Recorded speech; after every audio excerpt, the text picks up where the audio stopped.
ampliando un poquito nuestra comprensión sobre esa declaración que hemos elaborado como lema de nuestra congregación durante este próximo año, pero hemos hecho la aclaración. Este no es un lema anual, no. Esta es la manera como viven los hijos de Dios. No hay otra forma, no hay otra forma.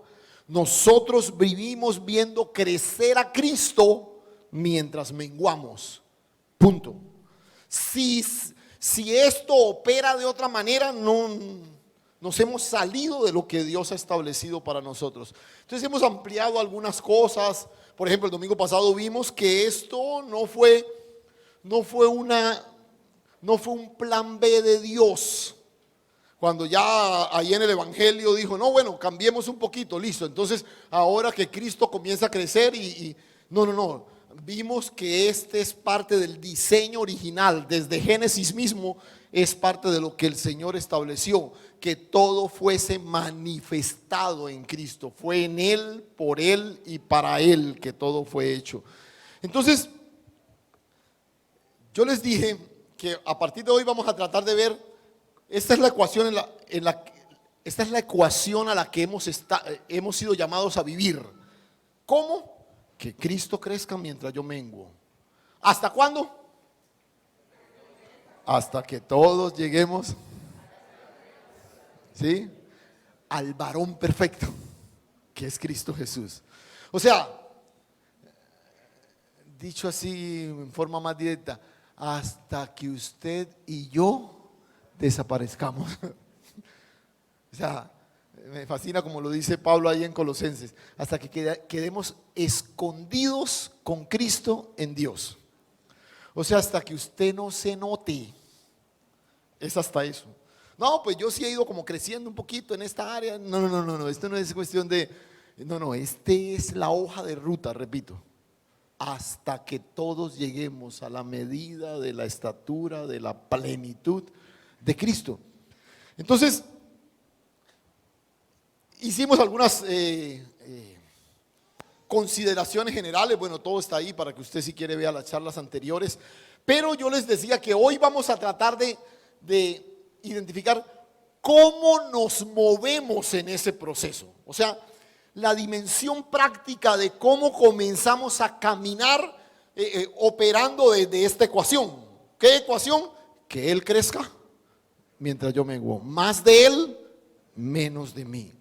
Entonces hoy quiero hablarles de algo que he titulado ganar perdiendo. Ganar perdiendo. Eso dice muy de Maturana, ¿cierto? Todos pensaron de una vez en el profesor Maturana. Pero yo les he dicho en muchas ocasiones que este es uno de esos. La dinámica de la vida cristiana es claramente ilustrada por el dominó. ¿Sí? Este es esos juegos donde tú no ganas por lo que consigues, tú ganas cuando no te queda nada.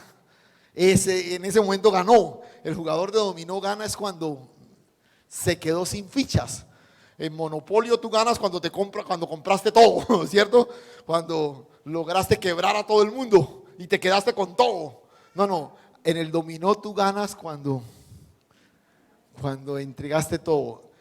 En la fe es de la misma manera. Así. Entonces, en días pasados, seguramente usted lo ha leído también en muchas ocasiones, en esas cosas que publican por las redes, grandes pensamientos de hombres ilustres en la fe a lo largo de los años. Me encontré con una frase muy interesante del Dr. Moody, este famoso escritor y evangelista del siglo XIX. Una frase que me llamó poderosamente la atención y que nos va a ayudar un poquito para como ubicarnos en esto que quiero compartirles. Escuche. Moisés pasó 40 años creyendo que era alguien, 40 años aprendiendo que no era nadie, y luego 40 años viendo lo que Dios puede hacer con alguien que sabe que no es nadie. ¿Sí? Ahí, entonces, no la pusieron, bueno, debe ser que no. Bueno, ahí está, ¿cierto? 40 años creyendo que era alguien, 40 años aprendiendo que no era nadie. Y luego 40 años viendo lo que Dios hace con alguien que sabe que no es nadie. ¿Nota? Esta es la dinámica. Esta es la dinámica. En un momento determinado yo comienzo a creer que es que no, pero mire todo lo que Dios puede hacer a través de mí, no sé qué. Pero luego yo tengo que alcanzar la comprensión de que esto no se trata de mí, esto se trata de Él, ¿sí? Para luego poder apreciar cómo Él crece mientras nosotros menguamos. La dinámica que ocurrió con Juan el Bautista, ¿recuerdan? Hasta que finalmente salió de escena para que Cristo asumiera la manifestación plena de lo que había venido a hacer. Ahora, aprovechando pues esta célebre frase del doctor Moody, vamos a usar, el primer ejemplo que vamos a usar es precisamente la vida de Moisés. Y lo interesante de la vida de Moisés es que está dividida en periodos de 40 años, ¿no? Periodos de 40 años. Desde esa perspectiva yo estoy en el segundo periodo, o sea, ya casi, no, todavía estoy lejos de terminar el segundo periodo, así que son 3 periodos de 40 años. Pero fue muy interesante lo que ocurrió con Moisés. A ver, vamos a tratar de ubicarnos ahí. La historia de Moisés está narrada en todo el libro de Éxodo, ¿sí? Pero hay muchas escrituras que citan algunas experiencias que tuvo Moisés. Pero vamos a tratar de ir paso a paso para ubicarnos en ese primer momento de la historia. Observe. Israel llega a Egipto, usted conoce, termina el libro de Génesis con José, Jacob bendiciendo a sus hijos, José establecido en Egipto y todo lo demás.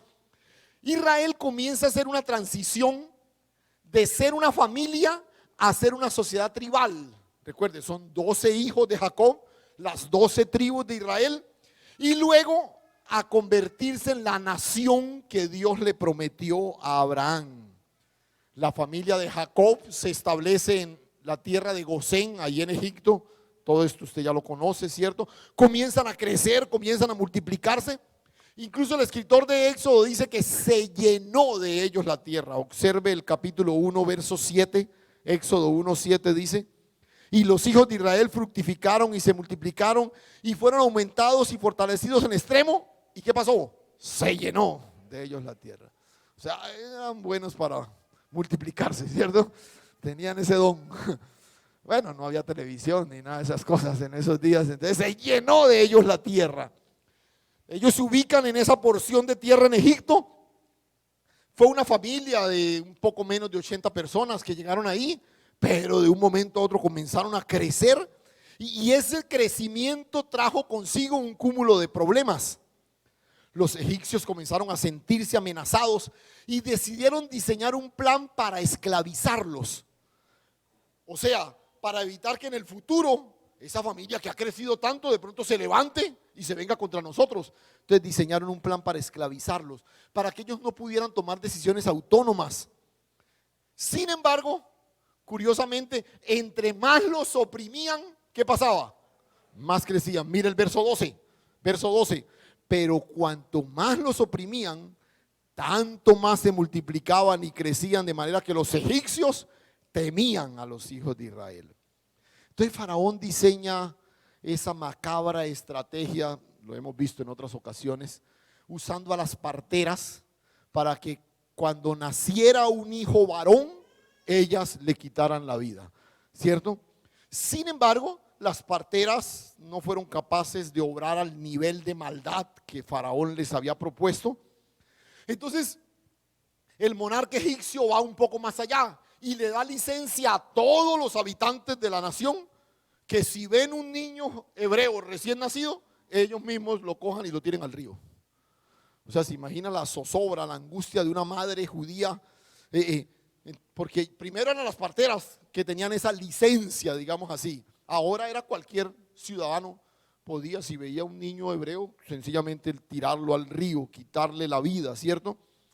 Y el capítulo 2 nos narra la historia de cómo Dios preserva la vida de Moisés y lo guarda, ¿cierto? Lo esconde allí y escoge a Moisés para llevar a su pueblo a la tierra que les había dado por herencia. Entonces escuche lo que vamos a hacer a partir de ahora. Siguiendo esas 3 etapas que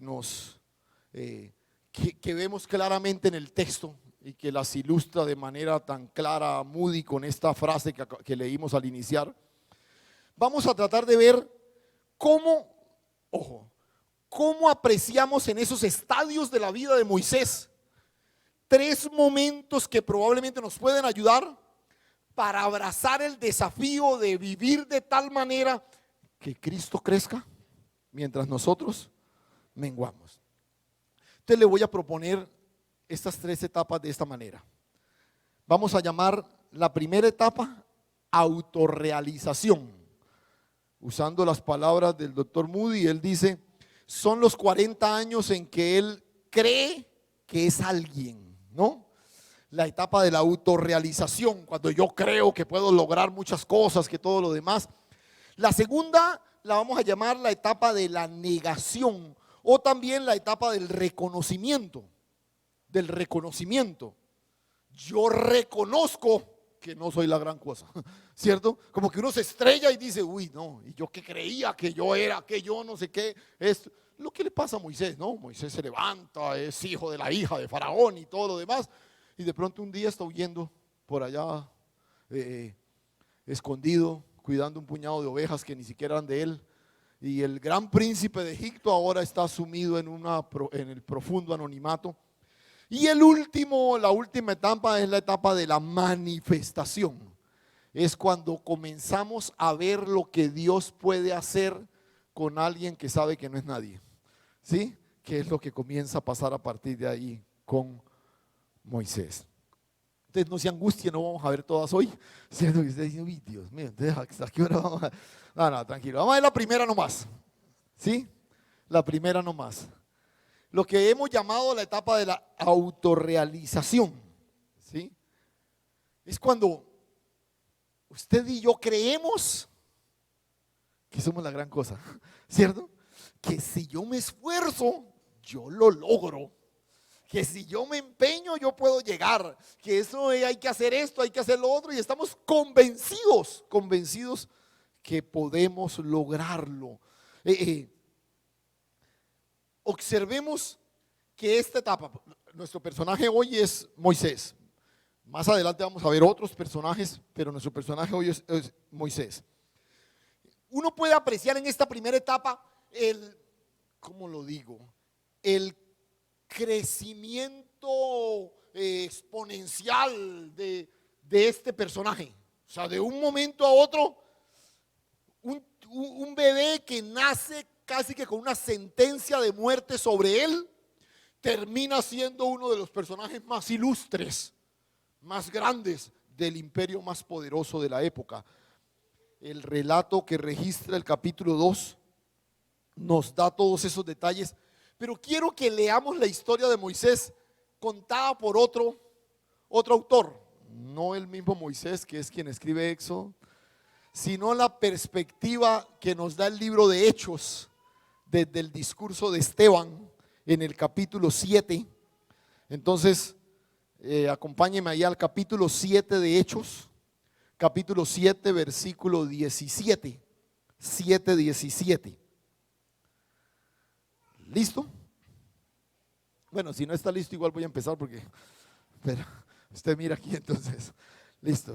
Pero cuando se acercaba el tiempo de la promesa que Dios había jurado a Abraham, el pueblo creció y se multiplicó en Egipto hasta que se levantó en Egipto otro rey que no conocía a José.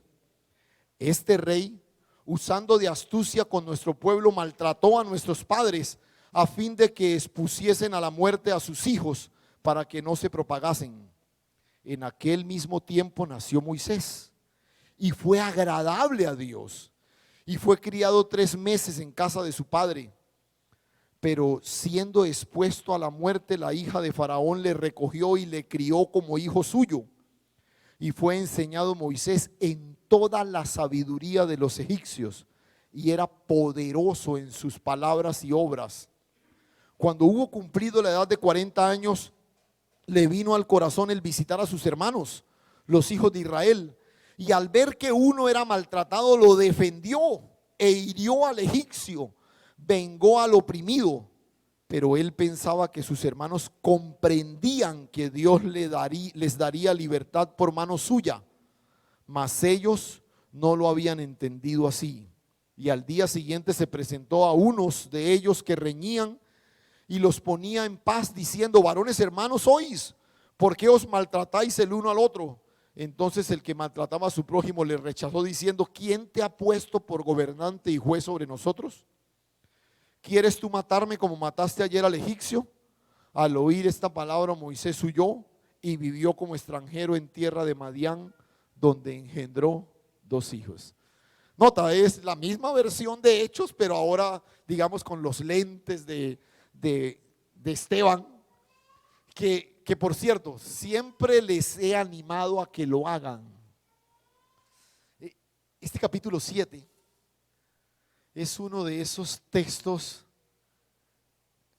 donde de manera espectacular Esteban nos hace todo un recorrido panorámico del obrar de Dios en el Antiguo Testamento. Es realmente hermoso la manera como Esteban hace todo un recuento del mensaje de Dios a través de todo el Antiguo Testamento en solo un discurso, que por cierto fue el último que dio en su vida, porque después de esto fue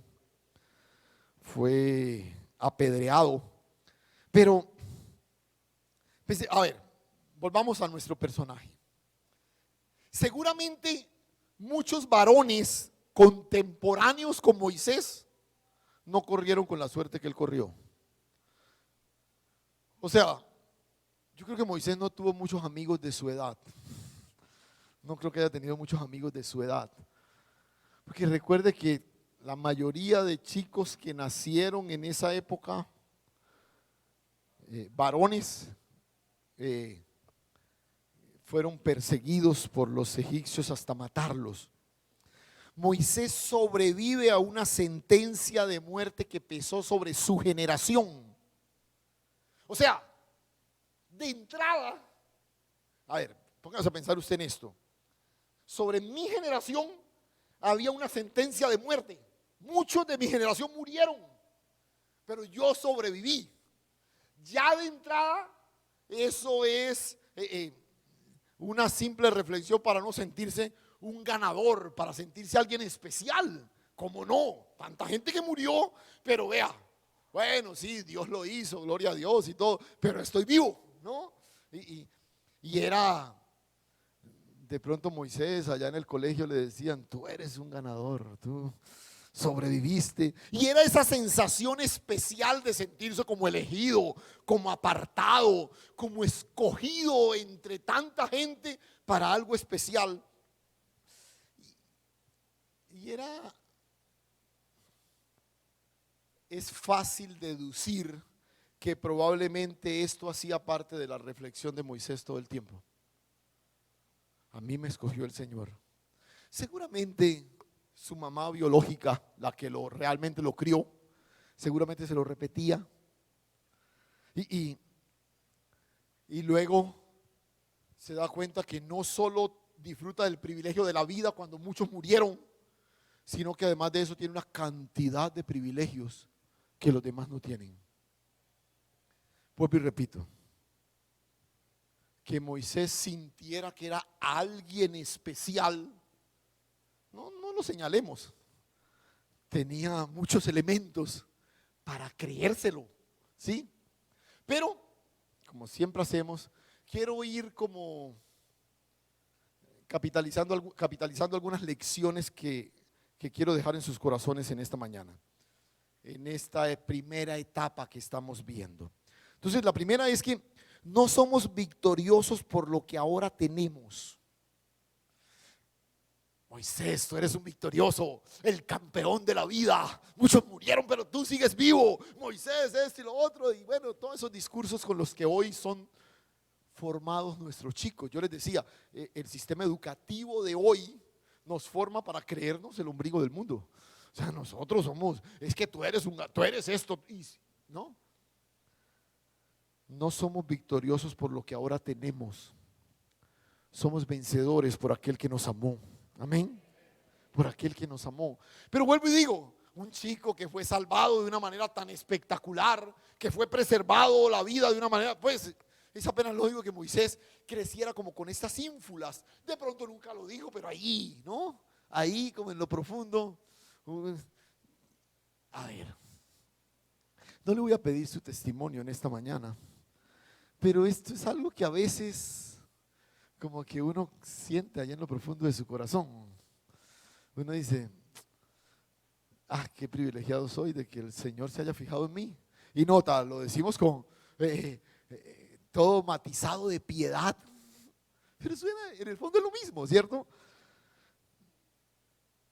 Durante sus primeros años, Moisés estuvo bajo el cuidado celoso y diligente de su madre, pues la de él, la de Moisés, ¿cierto?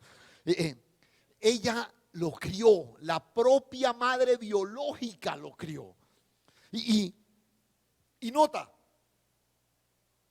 a veces nos han pintado la historia de Moisés como que él un día se despertó y dijo, ay, ve, hay hebreos, aquí no nos escuche. Moisés creció como un hebreo. O sea, él fue formado, él reconoció al Dios Todopoderoso, él fue impregnado de toda la cultura de su pueblo, de la forma como se adoraba a Dios, del reconocimiento de la soberanía de Dios, de las tradiciones propias de la cultura hebrea, el conocimiento de Dios, toda esa tradición oral, escuche, que después él escribió. Toda esa tradición oral del Dios que creó los cielos y la tierra en 7 días y que el primer día hizo. Todo eso es una tradición oral que se conservaba entre los judíos. Y todo eso lo recibió Moisés en su crianza. Sus oraciones, sus ofrendas, todo esto hizo parte de la formación de Moisés. Pero escuche. Aunque estaba con sus padres biológicos y en compañía de sus hermanos, Moisés creció viendo algo raro. Él estaba ahí en su casa con sus hermanos, su propia mamá y todo, pero todo el tiempo a él lo estaban cuidando. Porque él era el hijo de la hija de Faraón. Entonces él podía estar allá en la aldea de los hebreos, pero siempre había personal egipcio cuidándolo. Entonces, por favor, póngase a pensar, un niño que está ahí, criado en casa como cualquier otro, pero salía por allá y había gente a su alrededor como pendiente, ¿no? Entonces, Moisés dice, yo soy como alguien especial, ¿no? O sea, él es indudable, ¿cierto? Él era protegido por la hija de Faraón, en una época donde los egipcios tenían licencia para tirar al río a cualquier bebé recién nacido, a cualquier bebé judío. Muchas familias experimentaban pobreza, experimentaban escasez, pero Moisés lo tenía todo. O sea, en la casa de su mamá no faltaba nada, aunque eran iguales como que los vecinos, pero aquí nunca falta nada. Siempre llegan con cosas para esta casa. Y luego él entendió que era por razón de él. O sea, vuelvo y digo, que Moisés creyera que era alguien, no fue gratuito. No fue gratuito.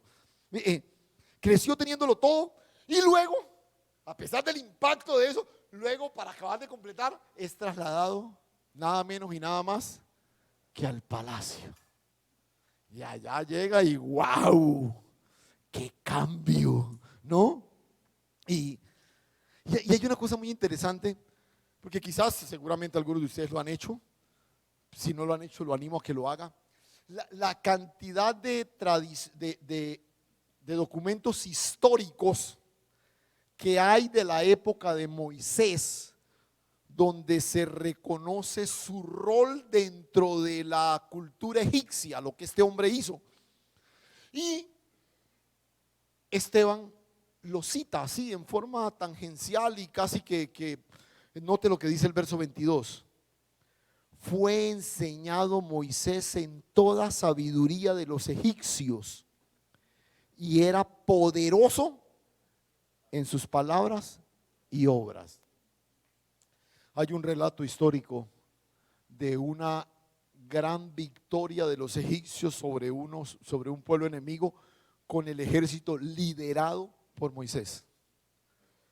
Lo que Esteban cita aquí, que no lo encontramos en el libro de Éxodo, es que Moisés, aún por su propio pueblo, es reconocido como un tipo, wow. Moisés llega al palacio, crece como hijo de la hija de Faraón y hace toda una carrera en medio de los egipcios que le dan para alcanzar el reconocimiento de un hombre poderoso en sus palabras y obras. No es simplemente el recogido de los hebreos que ahora está en palacio ahí. No. Este es un hombre que hace toda una carrera de reconocimiento en medio del pueblo egipcio. Toda la estructura formativa, todo el sistema educativo en el que Moisés se levanta fue único. Escuche, este chico crece conociendo la revelación del Dios Todopoderoso, reconociendo su soberanía, entendiendo la dimensión de todo lo que Dios es. Pero luego va y es instruido en la cultura de la nación más poderosa de la época. O sea, Moisés tiene lo mejor de los dos mundos. Moisés conoce a Dios, pero Moisés también conoce toda la grandeza de la cultura reinante en su época. Y la revelación abre esa pequeña celosía para mostrarnos de manera como inédita ese comentario de Esteban: poderoso en palabras y obras. A ver, imaginémonos a Moisés por ahí una tarde tomando café en Juan Valdés, ¿cierto? Pensando, es increíble. Es como si todo el universo se hubiera alineado para que yo esté donde estoy hoy. Tipo salvado de esa manera tan milagrosa y todo lo demás. Él ha rozado el éxito en los escenarios más representativos. Él ha llegado a la cumbre del reconocimiento, no solo por los hebreos, sus hermanos, sino incluso por los egipcios. Ostenta una posición en la nación más poderosa del mundo conocido, una posición superada por muy pocos. En Egipto hay muy pocos que están por encima de Moisés. Él es hijo de la hija de Faraón. Piense cuántas personas pueden estar por encima de él en Egipto mismo. Ahora, a estas alturas, Moisés está convencido que él es alguien. Este hombre tiene el profundo convencimiento de que el cielo lo escogió sobre todos los mortales para algo especial que solo él puede hacer. ¿Y saben qué es lo interesante? Que efectivamente era así. Y nota lo que dice Esteban ahí en su discurso a la altura del verso 23. Cuando hubo cumplido la edad de 40 años, le vino al corazón el visitar a sus hermanos, los hijos de Israel.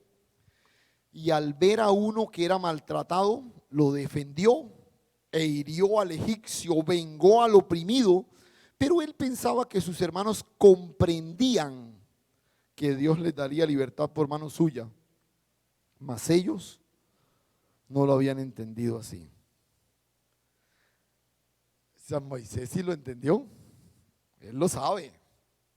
O sea, sí, él está tomando el café y haciendo esa reflexión así como muy de ¿por qué estoy aquí? Y todo lo demás. Pero en el fondo Moisés sabe, seguramente su mamá se lo repitió muchas veces: Dios te ha escogido para algo grande, mi hijo, mira, cuídate y todo lo demás y esto. Eso que las mamás le dicen a los hijos, tú vas a ser alguien especial, vas a darle la primera estrella al Bucaramanga, vas a hacer todas estas cosas que no, que los padres le meten a sus hijos ahí en la cabeza. Pero Moisés sabe que lo de su elección tiene que ver con algo directamente relacionado con su pueblo, porque ojo, Moisés llega a ser un personaje reconocido en Egipto, pero nunca se le olvidó de dónde era. Nunca se le olvidó de dónde era. Pero ahí está. Es que esto se nos está moviendo ahí, pero es para que usted esté atento así como todo el tiempo que no. Pero escuche, quiero que observe con detenimiento. Bueno, detenimiento si se puede, ¿cierto? Con atención, mejor con atención. Esta porción, escuche. Si usted nota, así entre líneas, es como un tipo que en un momento de su vida, como que es consciente de todo esto y como que llegó la hora. Como que el mundo debe conocer por fin quién soy yo, ¿cierto? Y quiero que observe, vamos a ir tratando de subrayar algunas expresiones muy puntuales, señalar algunas expresiones muy puntuales, encerrar algunas expresiones muy puntuales. Dice el verso 24, 23, cuando le vino al corazón el visitar a sus hermanos. Luego dice que al ver que uno era maltratado, él vio que maltrataban a uno. Luego dice el texto que lo defendió, él lo defendió. Observe ahí los recuadros, ¿cierto? Lo defendió. Él vengó al oprimido, ¿sí? Porque él pensaba,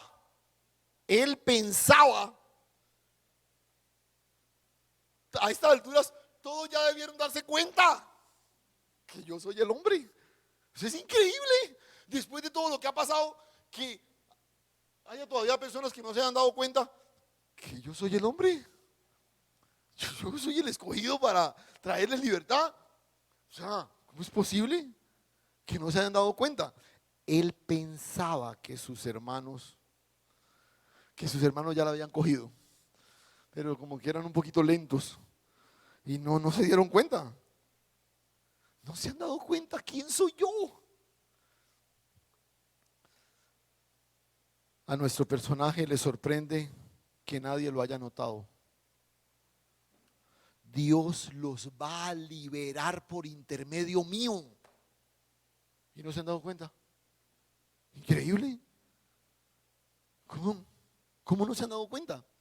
Pero si usted observa, o mejor, les pregunto, ¿qué observan como denominador común de todas estas cosas que señalamos ahí? ¿Qué observan? Si usted observa, todo es iniciativa de él. Todo es iniciativa de él. A él le vino al corazón. Él hizo su observación. Él decidió tomar cartas en el asunto. Él tomó venganza por su mano. Él. Todo el tiempo estamos observando las iniciativas de él.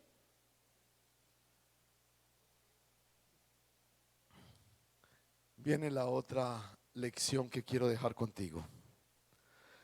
Nunca olvidemos nuestra condición de instrumentos. El artífice de todo es nuestro Padre Celestial. Sí es cierto, Moisés era el escogido, pero era escogido para operar en la mano de Dios. Cuando tú y yo somos elegidos por Dios, no es para operar desde nuestra sabiduría, desde nuestra formación, desde nuestras iniciativas. Es para operar desde la mano todopoderosa de Dios. Esa es la diferencia del instrumento. El instrumento, ¿qué pasó con la? Ahí está. Tenemos problemas ahí con Alexa. El instrumento no funciona si el experto no lo toma en su mano. Y a mí no se me puede olvidar nunca que yo soy un instrumento. Nunca. Pero hoy repito, hay momentos que parece que como Moisés se nos olvida. Y estamos convencidos que, oh, es que, mire, todo lo que hemos conseguido como familia, mi trabajo, no crea, esto ha sido, es que me ha tocado duro, de sol a sol, dándole, y mire, y no sé qué, y vea hasta dónde he llegado. Es que yo madrugo mucho, y yo me acuesto tarde, y yo hago esto, y yo hago lo otro, y todo el tiempo nuestro discurso apunta, es un discurso ególatra, que apunta a nosotros.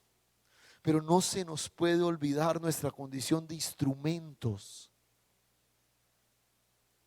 Me fascina como lo dice Pablo en 1 Corintios 4. Porque ¿quién te distingue o qué tienes que no hayas recibido? Y si lo recibiste, ¿por qué te glorías como si no lo hubieras recibido? Nota la manera tan espectacular como Pablo lo argumenta. O sea, ¿por qué no las damos de, es que vea yo? No, no, no. Todo lo hemos recibido. Bueno, por lo menos 3 conmigo ahí nomás. 4 o 5. Le voy a dar otra oportunidad. Todo lo hemos recibido. Esa. Pero nota, Moisés está extrañado. ¿Será que yo soy el único que me la pillé? ¿Que Dios me eligió para liberar a este pueblo? Y es que hay una delgadita línea entre esas reflexiones de autopromoción y esas oraciones de reconocimiento de la soberanía de Dios. ¿Sabe qué hacemos nosotros? Vestimos de piedad nuestra autopromoción. ¿Sí? Es que Dios tiene algo especial conmigo. ¿Sí es? ¿Cómo suena de espectacular, cierto? Si Dios tiene algo, es que Él me quiere usar de una manera grandiosa.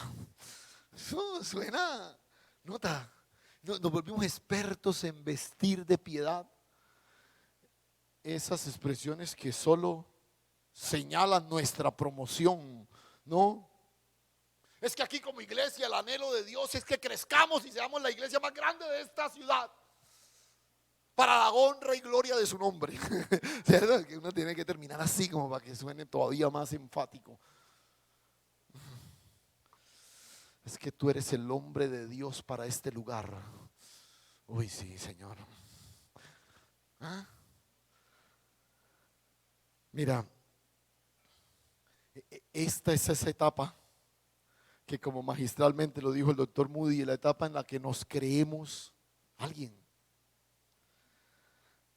donde sentimos que el desafío de la fe es que yo llegue a ser tan reconocido que muchos puedan llegar a Dios a través de mí.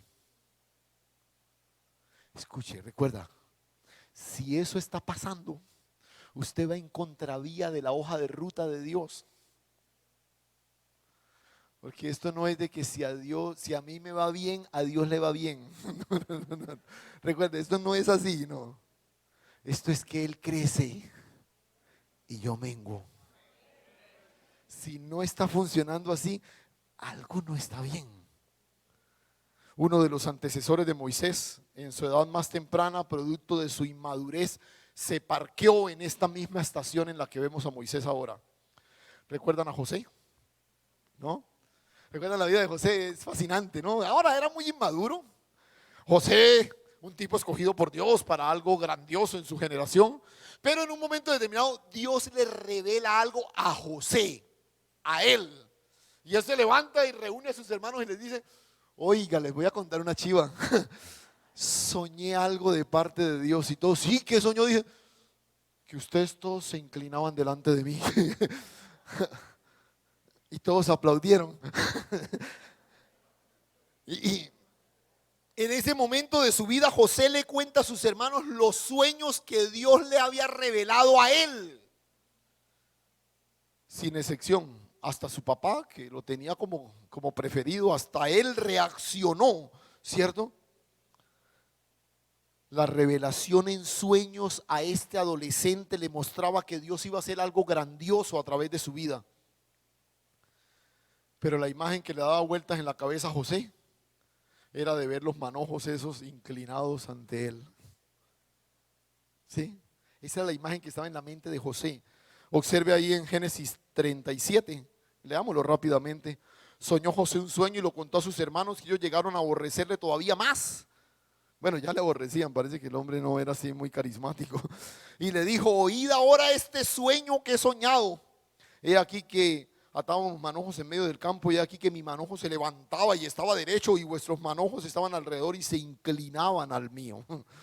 Y le respondieron los hermanos: ¿reinarás tú sobre nosotros y señorearás sobre nosotros? Escúcheme, eso era lo que iba a pasar. Eso era lo que iba a ocurrir.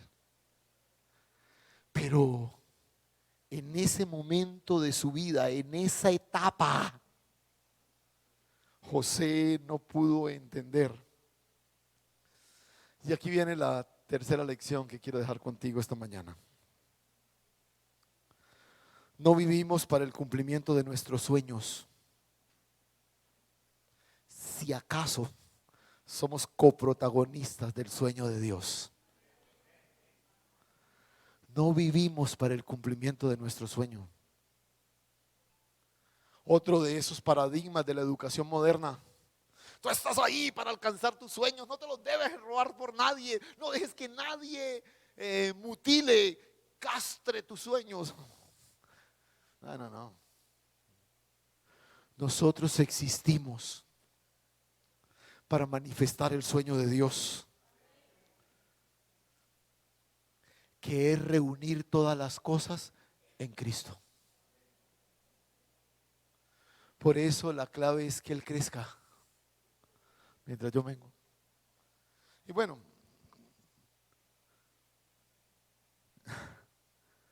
yo me imagino a José vestido con su túnica de colores, disfrutando de la preferencia de su padre, y ahora accediendo por revelación a una información que Dios le dio. Y en ese momento José se convenció, como Moisés, que esto va a funcionar porque yo estoy aquí.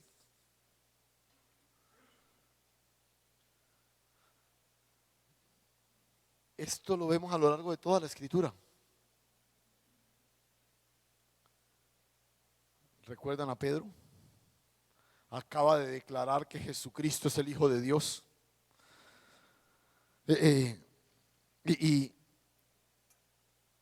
Y el Señor incluso elogió su sensibilidad y le dijo: Pedro, no te lo reveló carne ni sangre, sino mi Padre que está en los cielos. Y en ese momento yo me imagino que Pedro sintió incluso que las plantas de sus pies se separaban del suelo. Ese tipo estaba casi levitando. ¡Wow! Increíble. Yo sí es que soy muy brillante, ¿cierto? Él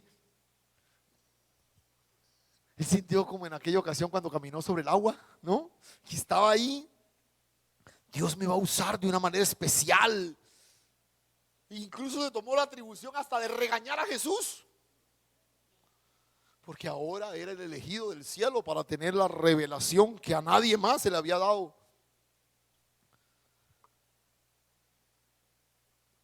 Dios quiere usarte de una manera especial. Pero escúchame,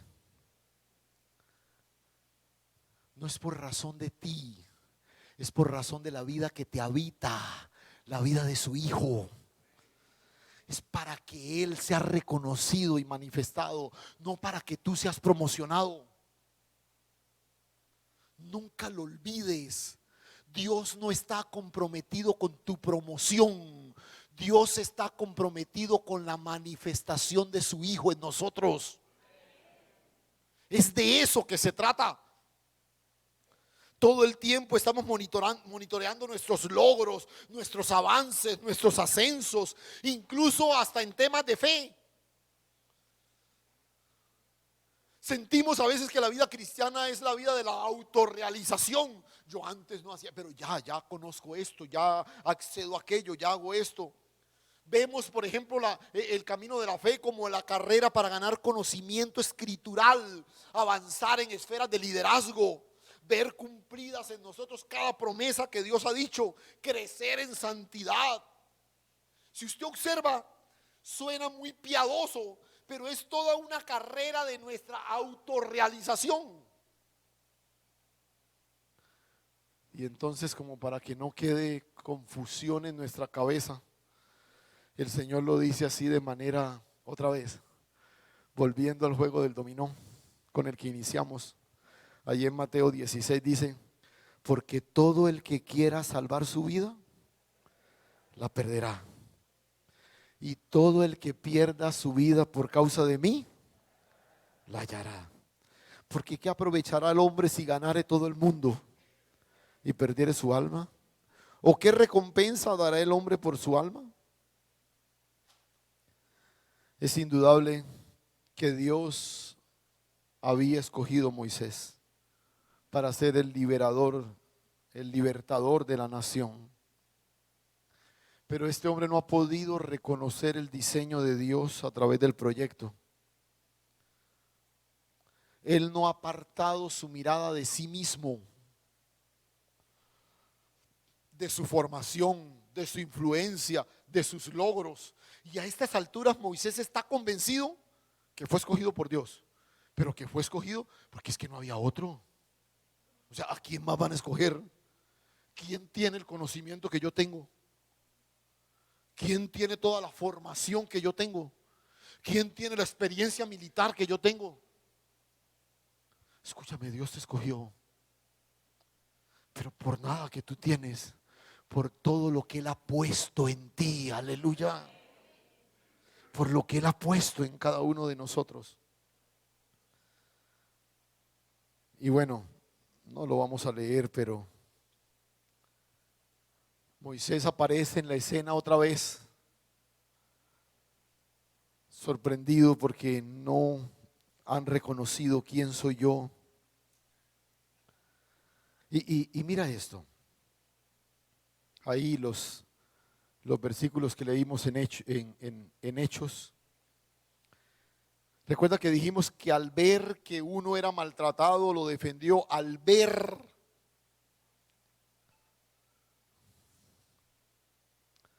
el problema es que nosotros casi siempre nos movemos por lo que vemos.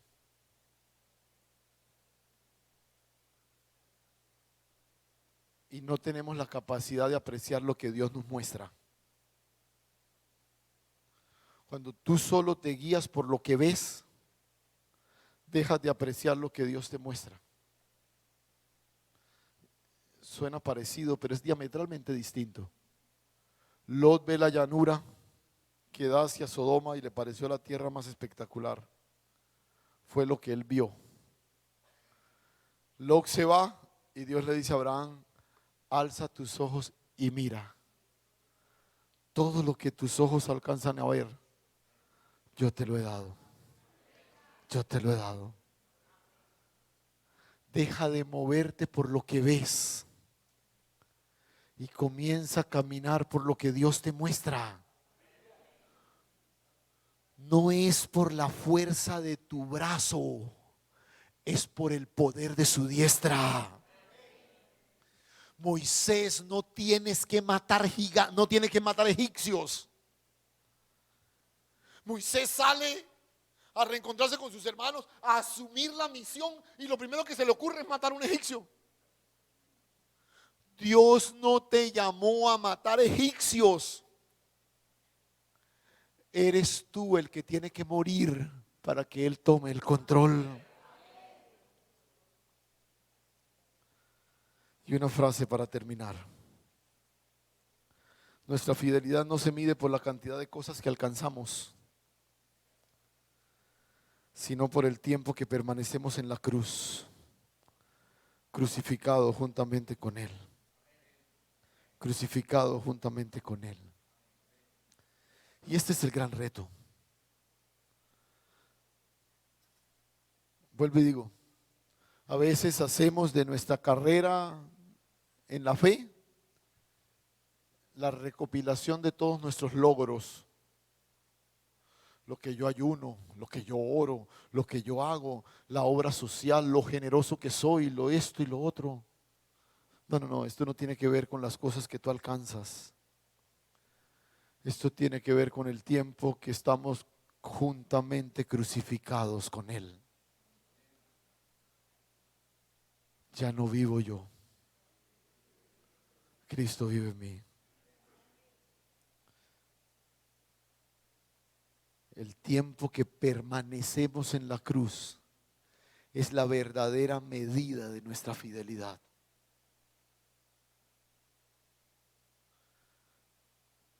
Y me gustaría lanzarles un reto en esta mañana. Y quiero lanzarles un reto desde una palabra, desde la que quiero que oremos. Porque otra vez, identificamos 3 momentos, 3 estaciones. Hasta ahora estamos explorando la primera, ¿sí? Y yo no sé usted, pero yo sí me sentí muy identificado. Porque a veces siento que me pierdo. Porque a veces siento que me distraigo.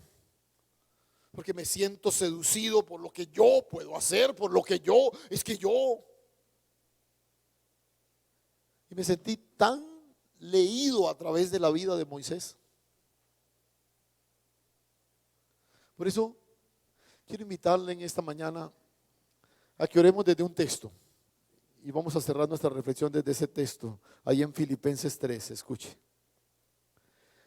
Pero cuantas cosas eran para mí ganancia, las he estimado como pérdida por amor de Cristo. Y ciertamente aún estimo todas las cosas como pérdida por la excelencia del conocimiento de Cristo Jesús mi Señor, por amor del cual ¿qué? Lo he perdido todo, lo tengo por basura, por ganar a Cristo y ser hallado en Él, no teniendo mi propia justicia, que es por la ley, sino la que es por la fe de Cristo, la justicia que es de Dios por la fe.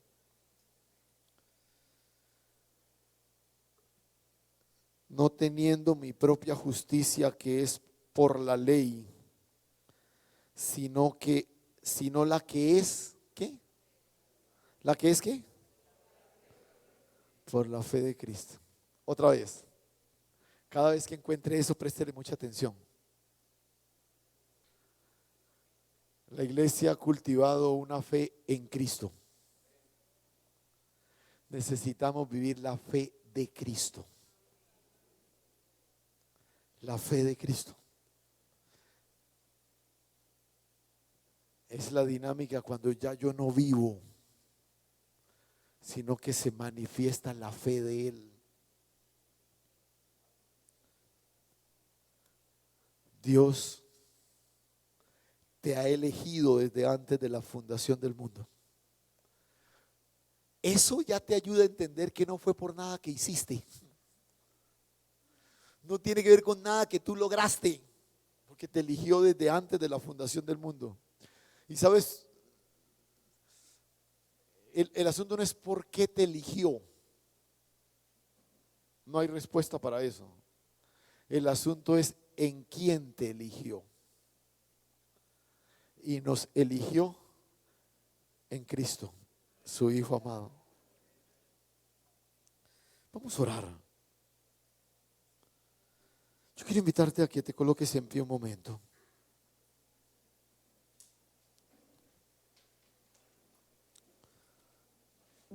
Cierra tus ojos allí.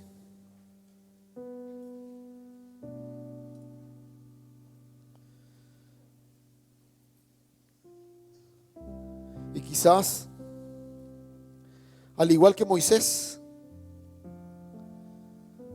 hemos vivido distraídos, concentrados en nuestros logros, con una carrera desenfrenada por afirmarnos en esto, en aquello. Y hasta nos hemos convencido que somos el hombre de Dios, la mujer de Dios para esto o para aquello. Pero tú eres hábil, útil, en la medida en que nunca se te olvida que eres un instrumento. Un instrumento que puede ser movido por la mano soberana del Rey de Reyes y Señor de Señores. No estás aquí para ver cristalizados tus sueños. Estamos aquí para coprotagonizar el sueño de Dios.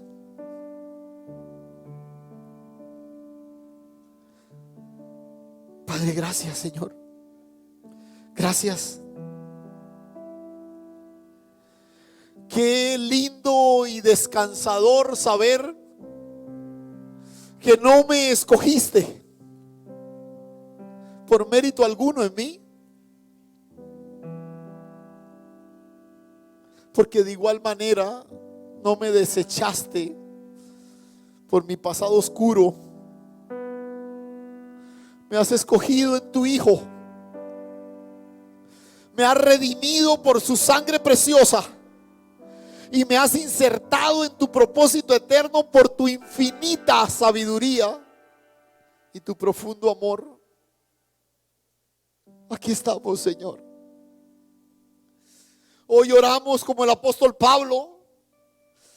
Hoy ponemos por basura todo ese logro, nuestro currículo, todos nuestros aquellas cosas que nos llenan de orgullo.